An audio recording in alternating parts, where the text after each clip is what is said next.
Bonsoir à tous. Alors ce soir, on va parler des séances à distance en tant que thérapeute et on va voir comment développer votre clientèle à distance. Donc, on va juste faire quelques petites vérifications techniques avant de commencer. Tout d'abord, est-ce que vous pouvez me dire dans le chat si vous m'entendez bien? N'hésitez pas donc à me le dire. Et dites-moi aussi si vous me voyez bien.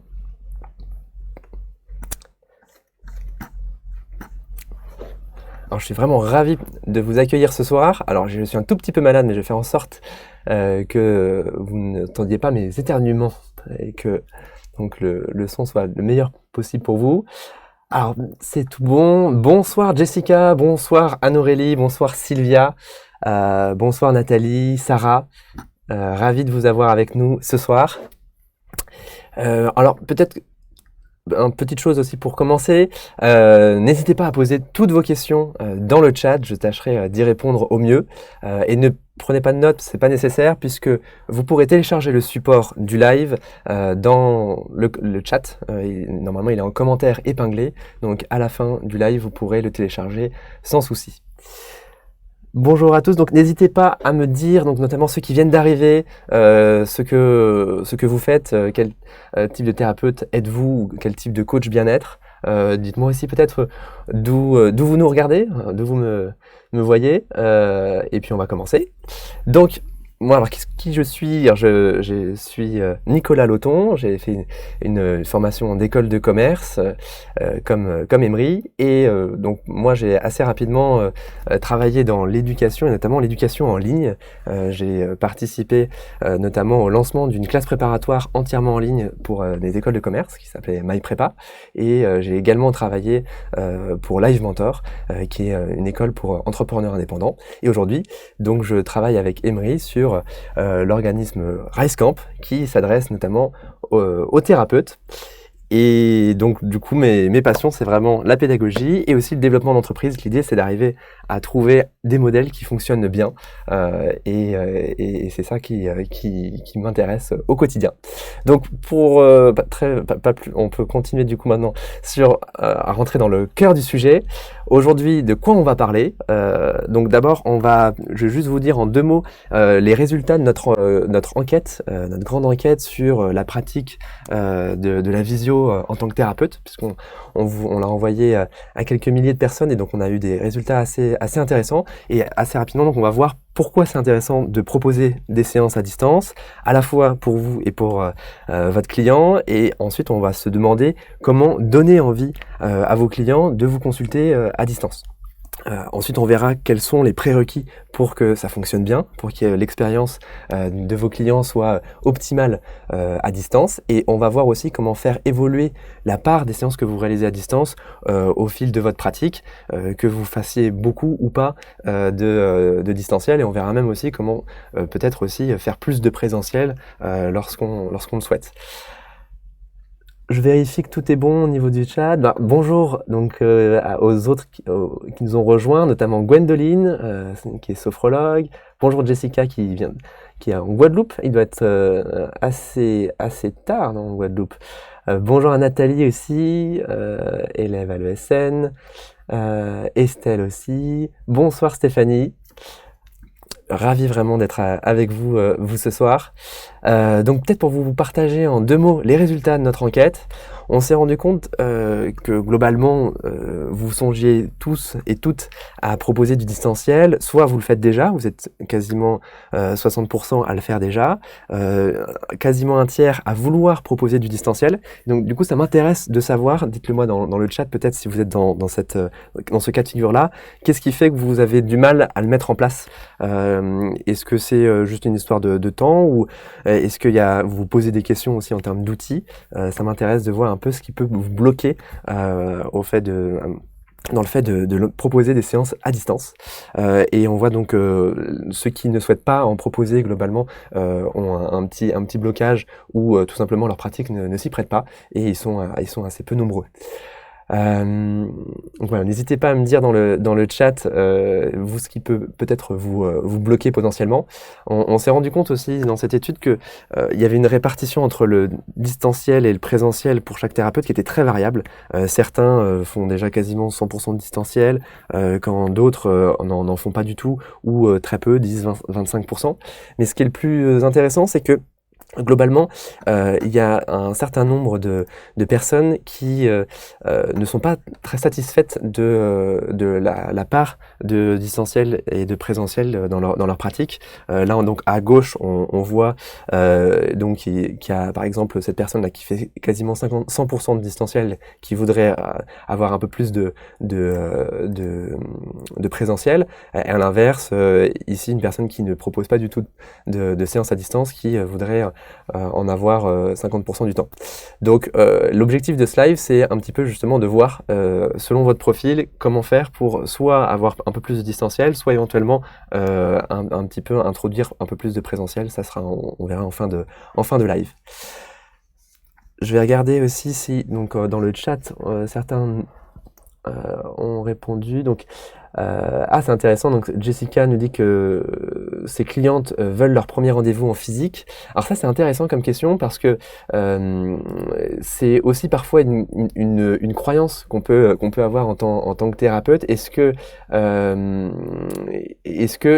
c'est aussi, Jessica, quelque chose que tu penses profondément? Parce que si tu le penses, c'est probable que tes clientes le souhaitent aussi. Parce que nous, on s'est rendu compte qu'il y a un certain nombre de thérapeutes qui faisaient leur premier rendez-vous en distanciel, et c'était pas un problème à partir du moment où elles montraient que c'était pas du tout un souci et que c'était tout à fait naturel de faire la première séance en distanciel.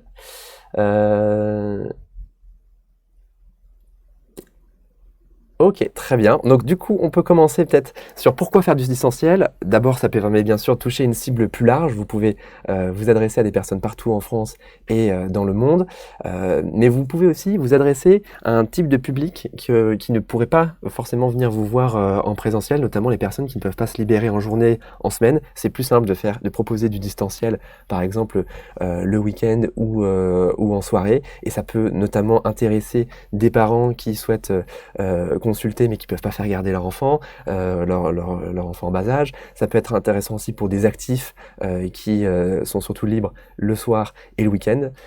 Et enfin, c'est aussi intéressant par exemple pour des expatriés qui ne seraient pas sur les mêmes fuseaux.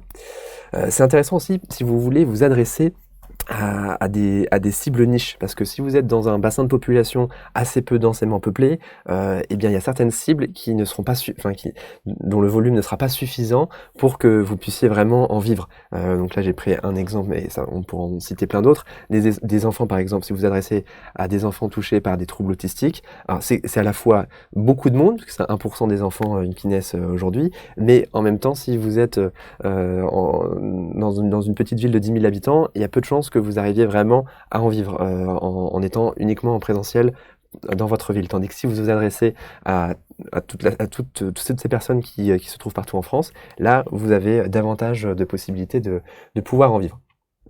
Le distanciel peut aussi permettre de fidéliser une partie de votre clientèle, puisque pour elle, ça lui évite un temps de trajet, parfois des coûts liés par exemple à des dépenses d'essence si votre clientèle doit venir en voiture.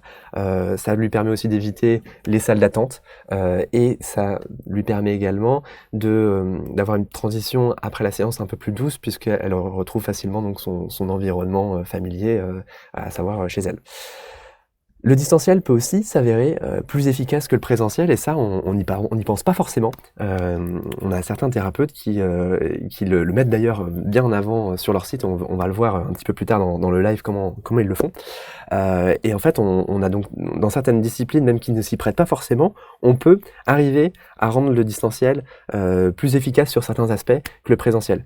Et Laura, hypnothérapeute avec laquelle on discute par exemple assez régulièrement, nous a nous a fait observer que l'hypnose, dans son cas, pouvait mieux fonctionner en distanciel pour deux raisons essentiellement. C'est que le client qui consulte l'aura peut davantage se concentrer lorsqu'il est à distance, puisqu'il potentiellement il peut mettre un casque, s'isoler davantage, et surtout il est dans un environnement qu'il connaît, il se sent davantage en sécurité, et c'est un élément assez clé pour se laisser aller et donc profiter d'une séance d'hypnose.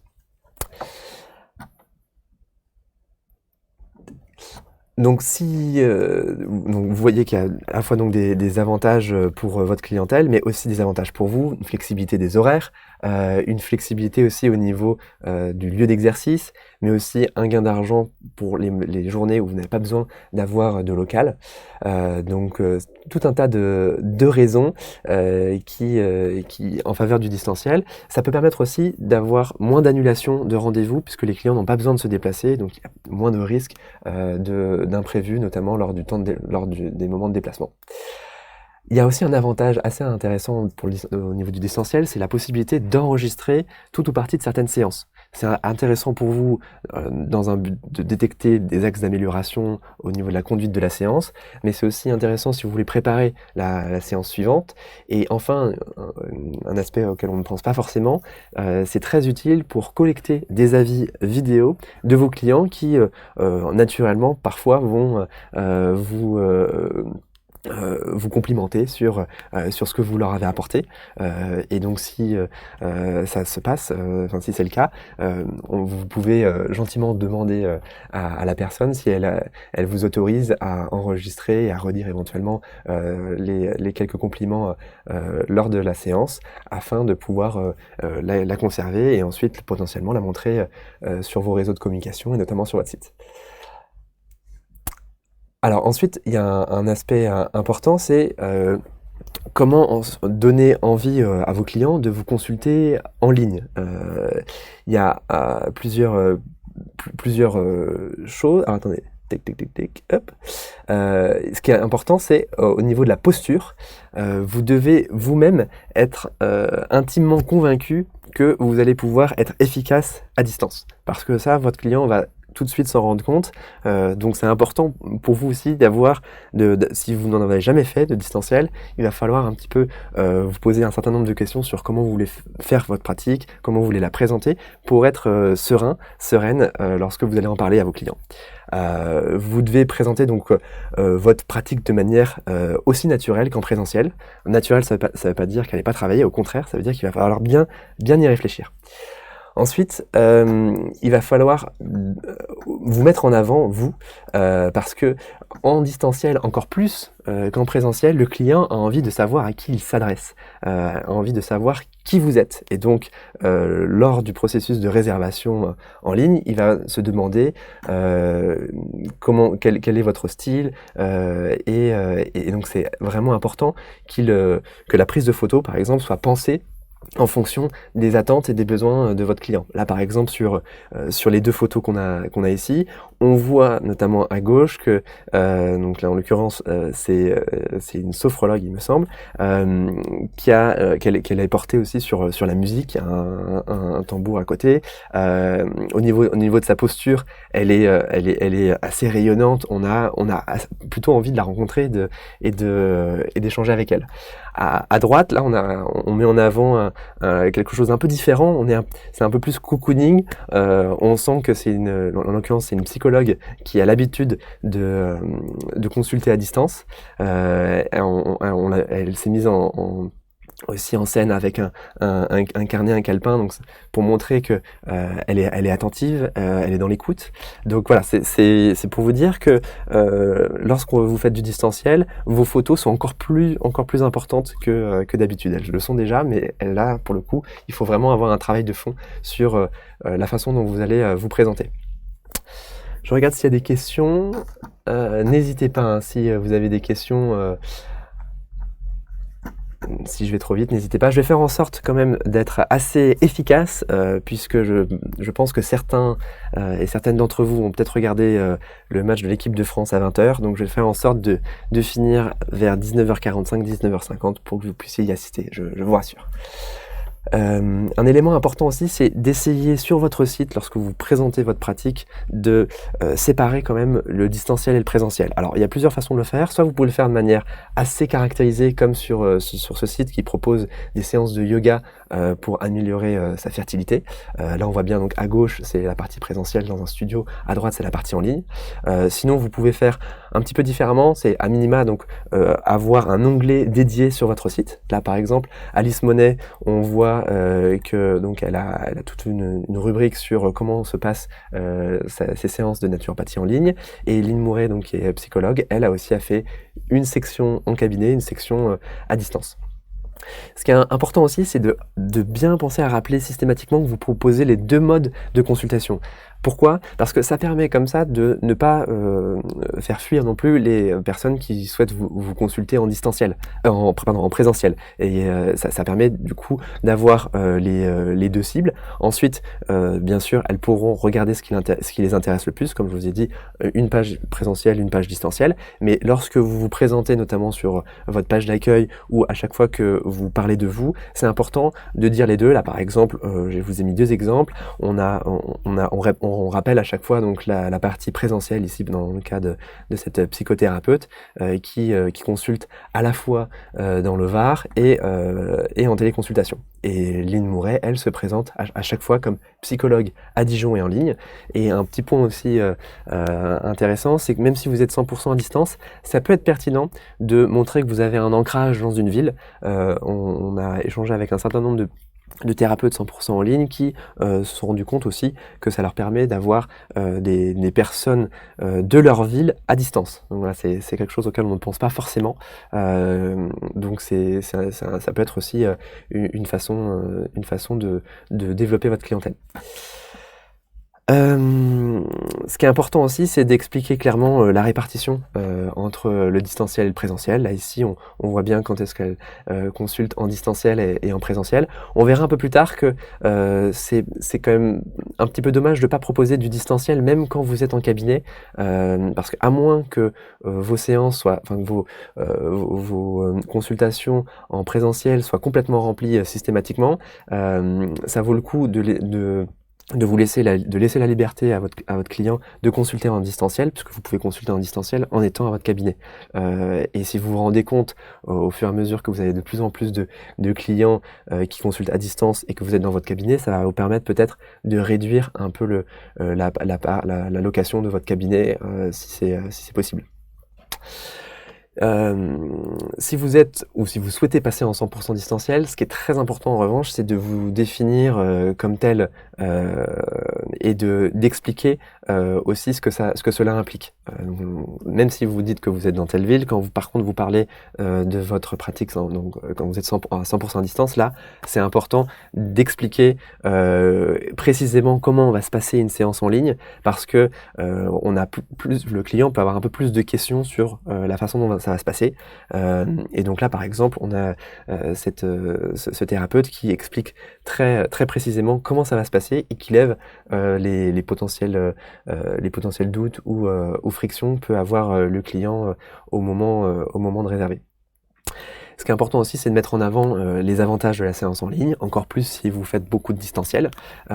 Et là, en l'occurrence, on a quelques exemples d'avantages. Cet hypnothérapeute aussi, lui, va même plus loin en expliquant comment ces séances sont plus efficaces. Après, c'est à vous de voir quelle posture vous voulez adopter.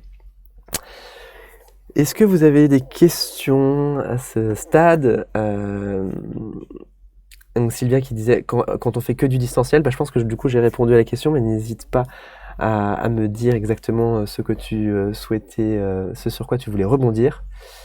Et en effet, Sepia dit qu'elle en présentiel, donc ça permet le fait d'être dans un endroit isolé. Le distanciel permet à des personnes aussi qui n'auraient pas accès à vos services de vous consulter, en effet.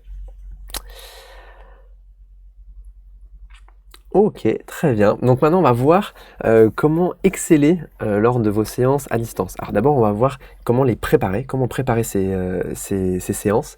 Donc il y a plusieurs choses à avoir en tête. C'est d'abord se doter des bons outils de prise de rendez-vous. Alors je ne sais pas si vous connaissez ces outils. Nous, on vous conseille Calendly ou Simplybook. On va voir que Calendly a un peu plus d'avantages quand même que Simplybook. Donc Calendly, donc c'est un système de réservation que vous pouvez intégrer sur votre site et qui permet donc à la personne qui vous consulte d'être notifiée, d'avoir des rappels. Et on va voir qu'on peut l'intégrer aussi avec d'autres outils. Il faut se doter bien sûr de bons outils visio. Je vous en ai mis 3 qui sont 3 leaders du marché et qui n'ont pas tous les mêmes avantages et inconvénients. Donc je vais vous en parler et comme ça vous permettra, j'espère, de choisir celui qui vous convient le mieux en fonction des avantages que vous souhaitez avoir absolument. L'intérêt de Zoom et de Google Meet, c'est qu'on a un lien direct qui est facilement accessible.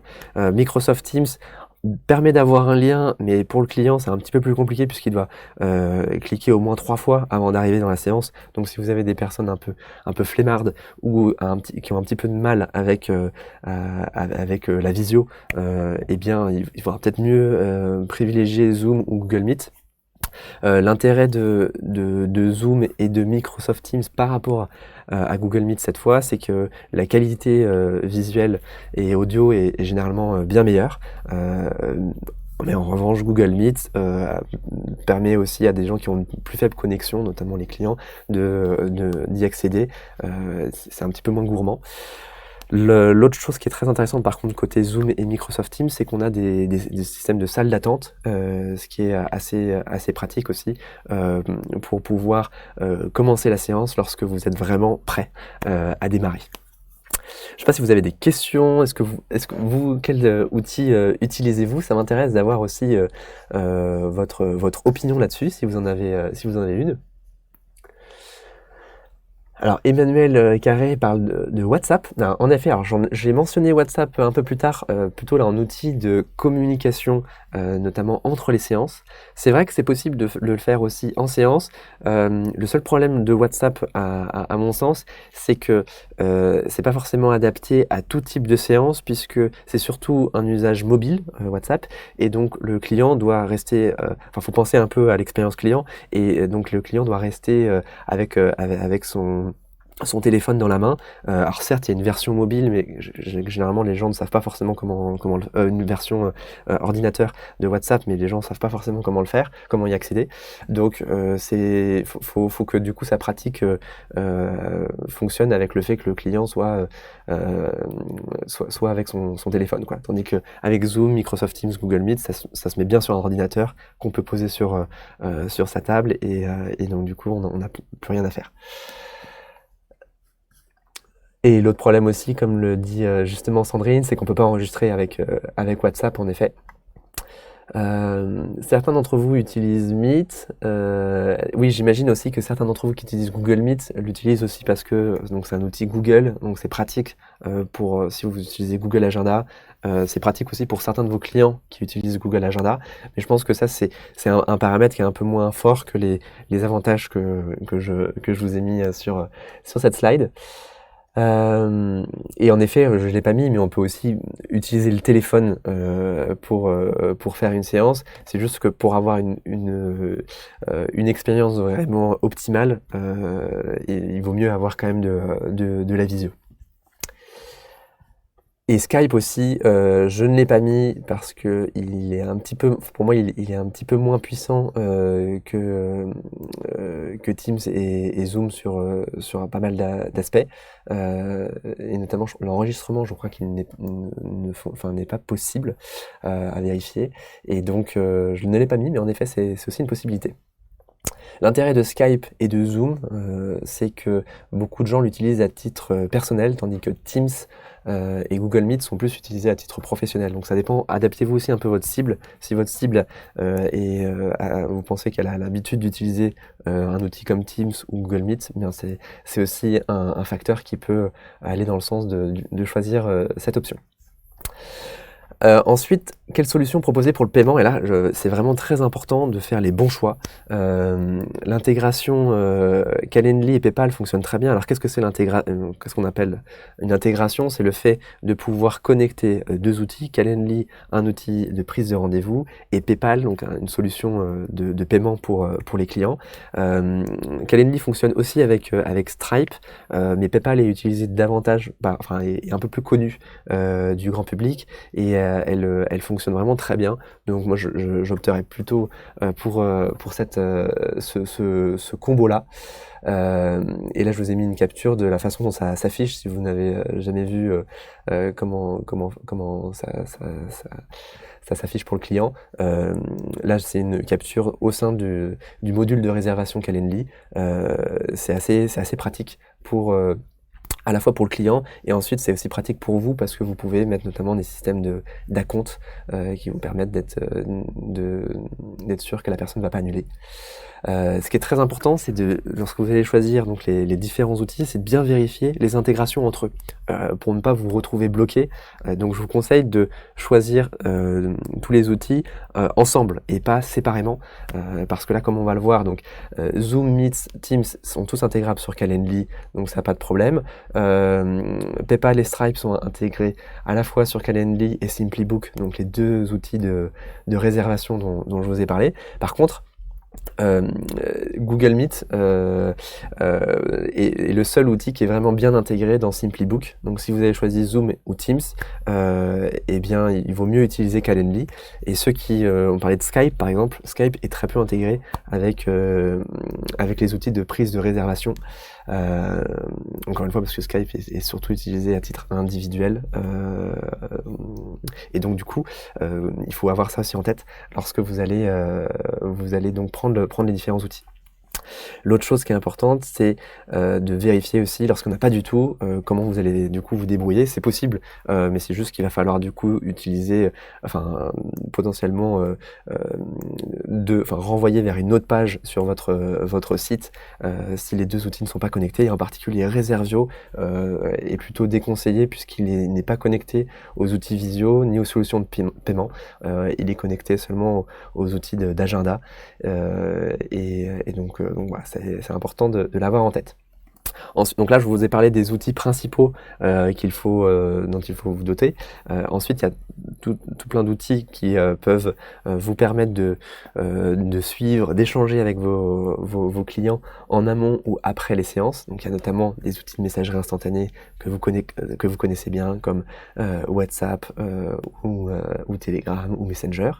Vous pouvez aussi utiliser des formulaires pour notamment récolter des avis, des retours au niveau de la satisfaction, comme Google Forms ou Typeform. On a déjà eu l'occasion dans des lives précédents de vous en parler. Et enfin, donc dans les outils de création de sites web, essayez de prendre des outils, encore une fois, qui s'intègrent bien avec tous les outils dont on a parlé, comme Wix, WordPress, Squarespace, etc. Alors PayPal, c'est en effet un service payant, donc faut regarder la tarification. Je sais que Stripe est un petit peu moins cher, donc là, encore une fois, c'est aussi à vous de voir en fonction des avantages et inconvénients le prix, le tarif que vous êtes prêt à mettre dans ces outils. Ce qui est important en tout cas, c'est de choisir une solution qui va vous faciliter la vie à vous et à vos clients. Et alors, est-ce qu'il existe des sites green? Alors Nathalie, ça donc qu'entends-tu par c'est des sites qui tu veux dire dont les émissions carbone sont faibles? alors je m'intéresse pas mal à ces sujets-là, mais alors je t'avoue que je n'ai pas du tout creusé l'impact carbone de ces sites-là. Là, en ce moment, je regarde notamment quelles sont les banques qui polluent le moins, mais ces sites-là, j'en ai aucune idée. Euh, et Sylvia donc me répond à la question sur les frais. Oui, en effet, il y a un plafond qui est à 200 euros. On peut utiliser PayPal donc jusqu'à 200 euros sans frais.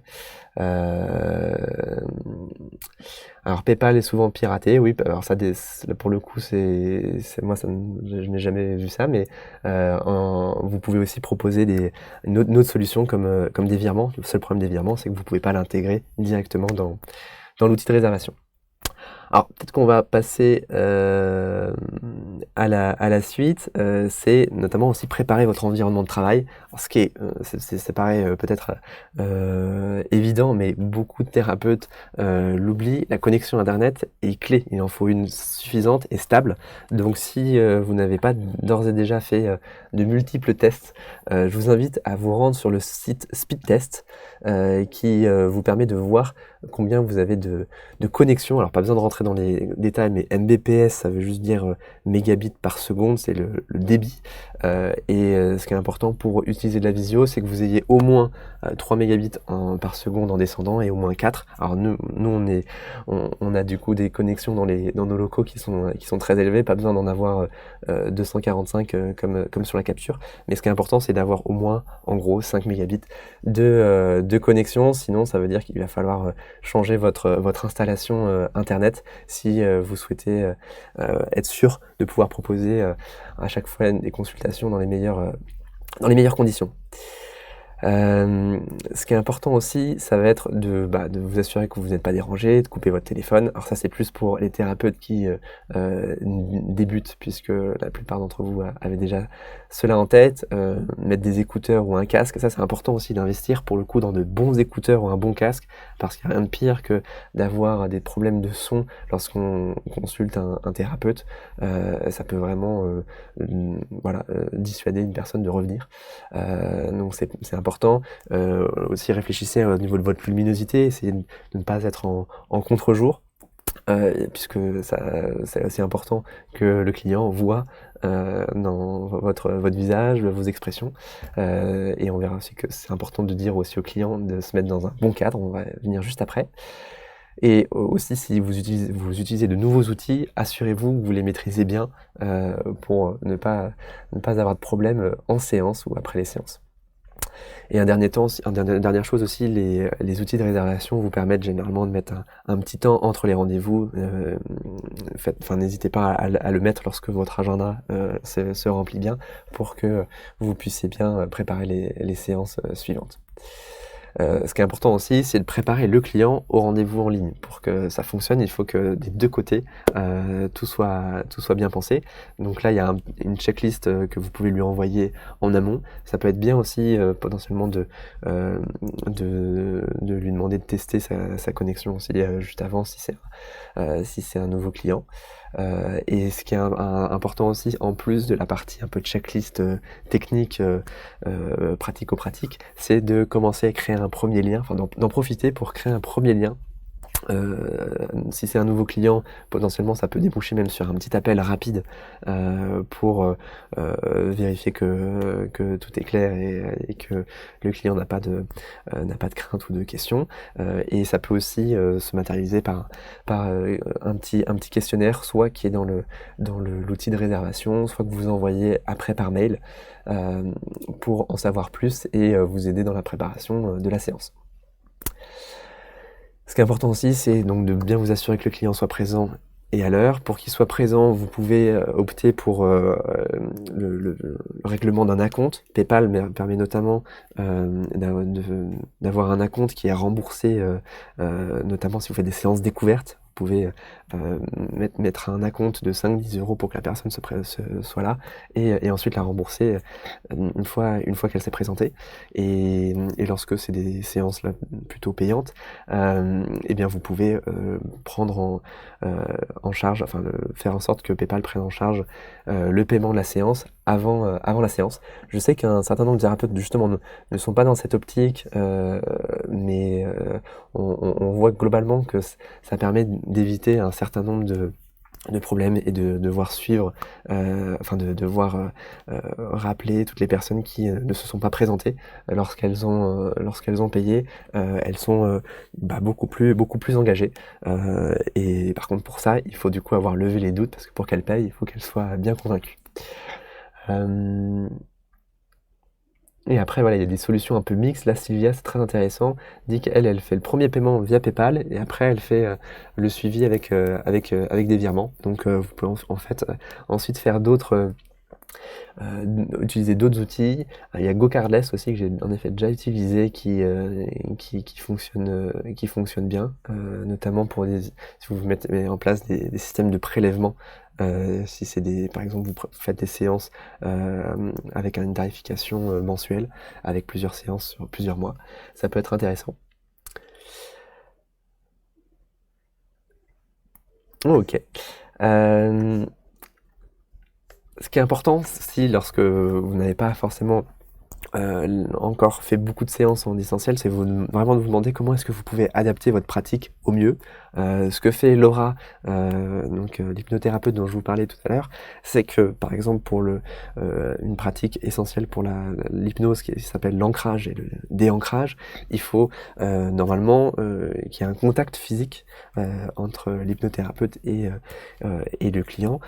Et donc là, elle le remplace par en fait la visualisation d'une image ou le fait d'entendre un son qui va permettre du coup, au client du coup de s'ancrer et de rentrer dans la séance.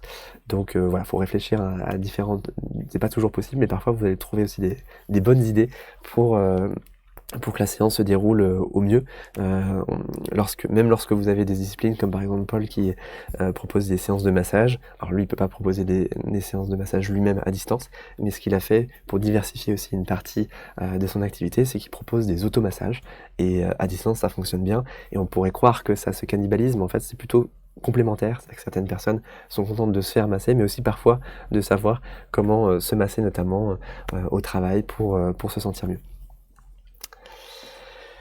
Alors ce qui est très important aussi pour faire vivre une très bonne expérience à votre client en ligne, c'est que il faut essayer de casser à tout prix la barrière de l'écran. Donc ça veut dire humaniser au maximum la relation que vous avez, c'est-à-dire prendre aussi des exemples personnels, et essayer au maximum aussi de peut-être même de sourire plus que d'habitude. Nous c'est ce qu'on observe aussi par exemple, même lorsqu'on donne des cours à distance, c'est que il faut parfois être un peu plus accentuer un peu plus nos expressions qu'en présentiel parce que c'est important de capter l'attention de vos clients et il y a quand même une petite barrière qui est l'écran et que vous pouvez complètement passer outre, mais ça demande du coup de réfléchir à la façon dont vous allez procéder et le fait de parler de vous, de vos expériences personnelles, ça peut grandement y contribuer. Alors on arrive à la fin de cet exposé.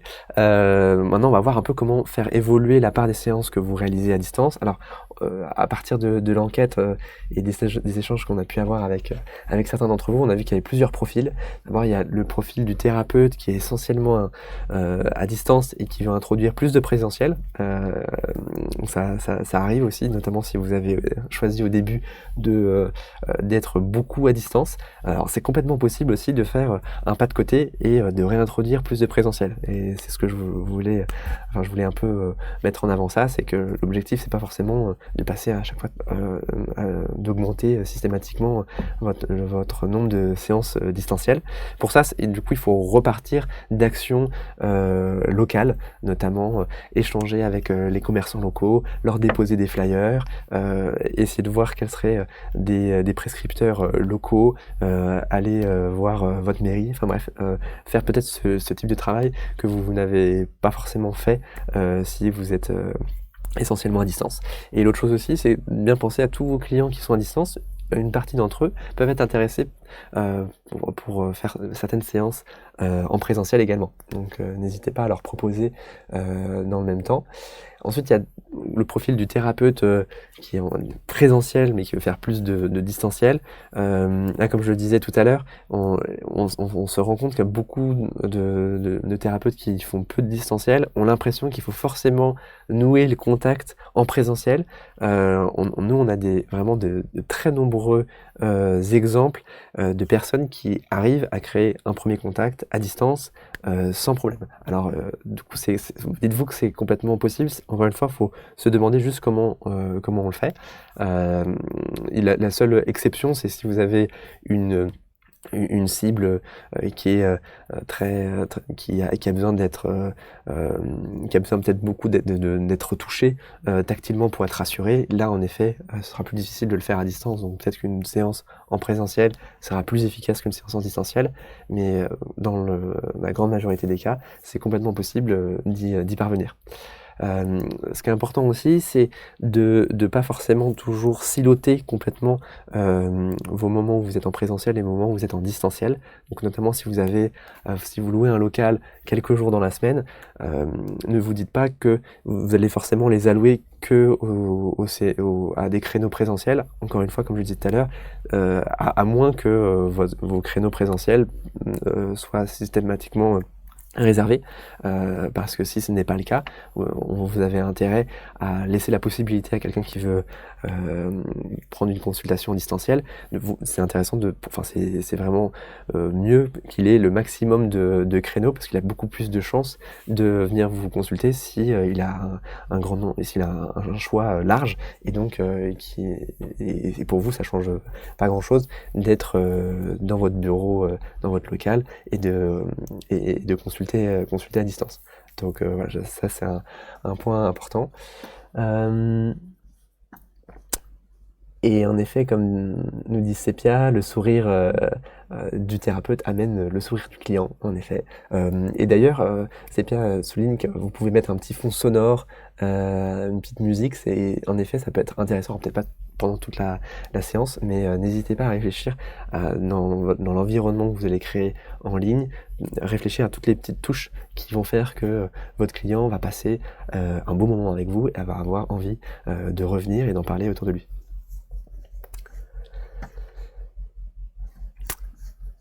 Et ensuite, il y a un dernier cas de figure, c'est le thérapeute qui veut passer en 100% distanciel. Là, j'y reviens pas beaucoup, puisqu'on en a déjà pas mal parlé. Ce qui est important, c'est de mettre en avant cette caractéristique-là, parce que c'est un élément différenciant, et c'est important, du coup, que l'on comprenne bien que ça fait partie un peu de vos spécialités. Alors ensuite, vous pouvez aussi imaginer d'autres formats, parce que là on a beaucoup parlé de séances présentielles, distancielles, mais individuelles. Vous pouvez aussi imaginer des ateliers collectifs à distance. C'est un format qui est pratiqué notamment par un hypnothérapeute que l'on connaît et qui fonctionne bien, et qui lui permet ensuite d'avoir des contacts avec un certain nombre de personnes qui ensuite peuvent prendre des séances en individuel. Et un autre format aussi possible peut-être pour certains d'entre vous, c'est d'intégrer en fait le distanciel après un événement en présentiel. Donc là par exemple ça peut être une retraite sur une semaine dans un lieu physique avec potentiellement 20, 30, 40 personnes, et cela peut ensuite s'enchaîner avec un suivi d'une partie ou de la totalité des participants en individuel. Là, l'intérêt c'est que vous aurez déjà pu partager, si votre pratique s'y prête, partager en collectif tout un tas de choses en présentiel, créer une première relation, et ensuite vous pouvez continuer cette relation à distance en individuel par exemple. Je ne sais pas d'ailleurs si certains le font déjà. N'hésitez pas à nous dire comment vous vous y prenez. Mais en tout cas, nous, c'est un format qu'on a observé qui peut bien fonctionner.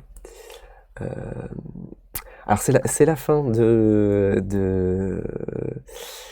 ce live. Alors il me reste 2-3 petites choses à vous dire. D'abord, vous pouvez télécharger le support du live dans le chat. Donc n'hésitez pas à répondre aux deux, trois petites questions qu'on vous pose et comme ça vous permettra d'accéder à ce support. Je vais vous parler aussi en 30 secondes du programme que RiseCamp propose donc au mois de mars prochain. Il s'agit du programme Les 3 mois pour développer votre clientèle. La spécificité de ce programme, c'est que on vous donne accès à un coach personnel qui vous aide à suivre un plan d'action au quotidien.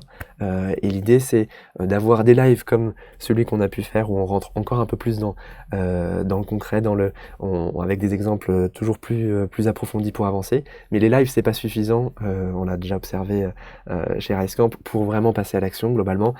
Et c'est pour ça que dans ce programme de 3 mois, il y a un coach qui vous aide aussi à décliner les conseils qu'on donne en live. Et c'est une équipe polyvalente qui donc constitue RiseCamp. On a à la fois des thérapeutes qui ont très bien réussi à vivre de leur activité, qui vont du coup partager notamment certaines de leurs bonnes pratiques. Et on a aussi des experts là plus sur des thématiques, notamment de marketing digital, de SEO, de publicité digitale, etc. Le programme, en 2 mots, se constitue de plusieurs blocs. Il y a un premier bloc sur le fait de créer un peu les conditions pour que ça marche. Et pour ça, on vous aide à déterminer un peu vos objectifs, notamment de revenus, combien vous voulez gagner, combien de temps vous voulez travailler. Et une fois qu'on est, que vous êtes globalement aligné avec vous-même et que nous, on a bien compris ce que vous souhaitez, on se met en marche pour trouver, définir ou redéfinir votre cible, parce que parfois, on va se rendre compte qu'il y a besoin de faire quelques petits ajustements. On va essayer de bien comprendre comment fonctionnent vos clients, où les trouver. Et ça va permettre de mettre en place ensuite un certain nombre de leviers pour acquérir vos nouveaux clients. Et ça va passer notamment aussi par la réflexion sur votre site internet. Et si vous n'en avez pas, on vous montrera comment en faire un en 2 semaines clé en main. Et si vous en avez déjà un, on va voir comment faire pour que les personnes qu'on enverra sur votre site prennent effectivement rendez-vous avec vous. Et dans les leviers, on va travailler différents types de leviers, on va s'adapter vraiment à votre profil, parce que ce qu'on a pu observer depuis 2 ans chez RiseCamp, c'est que certains thérapeutes vont vraiment avoir intérêt à passer du temps sur Instagram parce que soit leur cible, soit leur personnalité fait que ils ont une carte à jouer.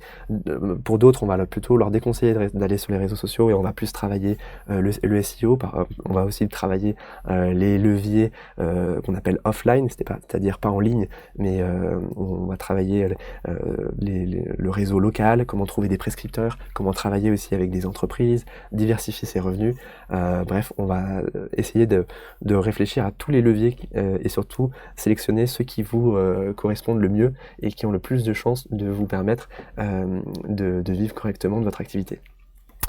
Concrètement, les dates, c'est donc du 20 mars au 9 juin 2023. On a un tarif de préinscription jusqu'au 31 décembre qui est à 850 € au lieu donc de 1200 €. Et il y a également aussi un tarif CPF à 1350 € là qui s'adresse aux personnes qui créent leur entreprise, c'est-à-dire des personnes qui n'ont pas encore lancé l'entreprise ou l'ont lancé depuis les 12 derniers mois.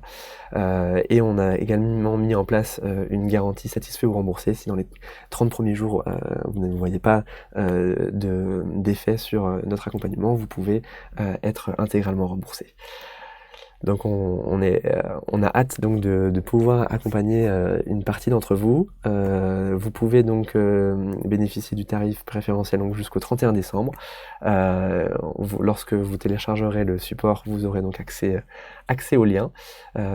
Et n'hésitez pas aussi, si vous souhaitez en savoir plus, à vous rendre sur notre site et à contacter notamment Edouard de l'équipe qui se fera un plaisir d'échanger avec vous pendant 45 minutes, 1 heure pour faire le bilan sur votre projet et voir si RiseCamp peut vous accompagner. Merci à tous, je suis content parce qu'il est 19h48, normalement vous allez tous pouvoir regarder le match et moi aussi d'ailleurs. Alors je regarde s'il y a des questions. Ok, non, mais en effet, Marie, c'est pas du tout obligatoire. On va faire d'autres thèmes qui seront complètement différents aussi à partir de janvier. On vous a prévu un certain nombre de lives qui devraient aussi vous plaire. Et Sylvia qui nous demande si oui, le paiement en plusieurs fois possible. Oui, tout à fait. Si vous allez sur notre site, vous avez là, plus de détails que ce que je vous ai dit ce soir. C'est possible de payer jusqu'à 5 mensualités. Euh, c'est tout à fait possible. Bon, j'espère que vous avez passé une bonne soirée. Je suis content parce que je n'ai pas non plus éternué dans vos oreilles, je crois. Je vous souhaite donc à tous une très bonne soirée, un bon match pour ceux qui le regardent et également de belles fêtes de fin d'année. Et peut-être une dernière annonce, si vous souhaitez échanger directement avec Emery de Rice Camp, il sera en live sur Instagram eh bien, ce vendredi, donc dans 2 jours, à midi, pour échanger directement avec vous. Et l'intérêt d'Instagram, c'est que contrairement à Facebook, bah, vous pouvez là nous poser vos questions directement de vive voix et pas seulement dans le chat. Merci encore et bonne soirée à tous. Au revoir.